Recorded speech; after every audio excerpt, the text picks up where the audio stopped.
কংগ্রেসের পৃথক শুনানিতে তীব্র প্রশ্নের মুখে পড়েন ডিএইচএস সেক্রেটারি ক্রিস্টি নোম এবং মিনেসোটার গভর্নর টিম ওয়ালজ।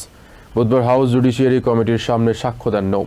মিনিয়াপলিসে ফেডারেল কর্মকর্তাদের গুলিতে নিহত 2 নাগরিককে অভ্যন্তরীণ সন্ত্রাসী বলায় প্রশ্নের মুখে পড়েন তিনি। এদিকে হাউস ওভারসাইট কমিটিতে গভর্নর ওয়ালজ অভিযোগ করেন, ট্রাম্প প্রশাসনের অভিবাসন, জালিয়াতি তদন্ত এবং ফেডারেল তহবিল স্থগিতের পদক্ষেপে মিনেসোটাকে অন্যায়ভাবে লক্ষ্যবস্তু করা হচ্ছে।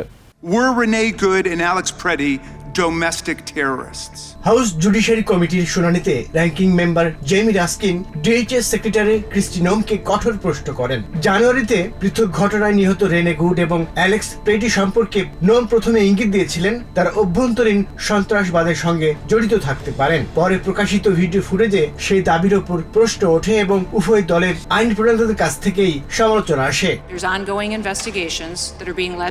But you didn't wait for the investigation, did you? শুনানিতে একাধিকবার জিজ্ঞেস করা হলেও নোম ক্ষমা চাইতে বা মন্তব্য প্রত্যাহার করতে অস্বীকার করেন। আইন প্রণেতারা ফেডারেল এজেন্টদের বল প্রয়োগের আইনি সীমা নিয়েও প্রশ্ন তোলেন। And finally, yes or no, is it lawful for federal agents to shoot an innocent person or even a criminal suspect just for driving away from them, according to the Supreme Court? Democratic congressman Jerry Nadler immigration কর্মকর্তাদের বিরুদ্ধে অন্যান্য অভিযোগও তুলে ধরেন। এর মধ্যে new ইয়র্কের বাফেলোতে শাহ আলম নামে এক শরণার্থীর মৃত্যুর বিষয়টিও আলোচনা হয়।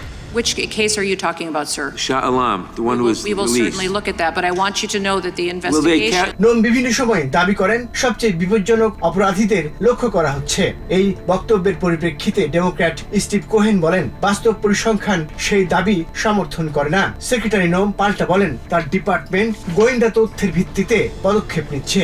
The worst of the worst, sir, I think you've offended the families behind me today with that comment. Did not intend to, and I think it's wrong for you to suggest it. Democratic congressman Rebecca Balint অভিযোগ করেন, প্রশাসন আদালতের নির্দেশ উপেক্ষা করছে এবং রাজনৈতিক পরিস্থিতি বদলে গেলে এ বিষয়ে জবাবদিহি করতে হবে। One day, he is not going to be president anymore. He is not going to be in charge. And when that day comes, we will still be here. একই দিন হাউস ওভারসাইট কমিটির সামনে সাক্ষ্য দেন মিনেসোটার গভর্নর টিম ওয়ালজ। তিনি আইন প্রণেতাদের বলেন, জালিয়াতি তদন্ত এবং ফেডারেল অর্থ স্থগিতের ঘটনায় মিনেসোটার বাসিন্দাদের আলাদাভাবে লক্ষ্যবস্তু করা হচ্ছে।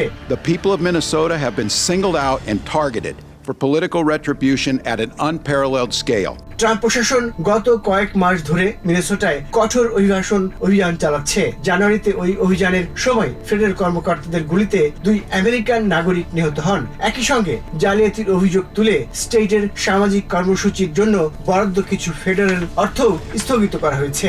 On the streets of Minnesota, federal agents have entered U.S. citizens' homes who have committed no crimes. এই পরিস্থিতিতে ওয়ালজ অ্যান্টি ফ্রড প্যাকেজ নামে একটি পরিকল্পনা প্রস্তাব করেছেন। The American taxpayers have had enough. I think that's a fair characterization. They want their taxpayer dollars spent wisely. State কর্মকর্তাদের মতে federal সরকার ইতিমধ্যে প্রায় $259 মিলিয়ন বিলম্বিত মেডিকেড অর্থ আটকে দিয়েছে। Rana Raihan, TVN 24 news desk. New York থেকে সম্প্রচারিত টিভিএন 24 টেলিভিশন বিশ্বজুড়ে বাঙালির কণ্ঠস্বর।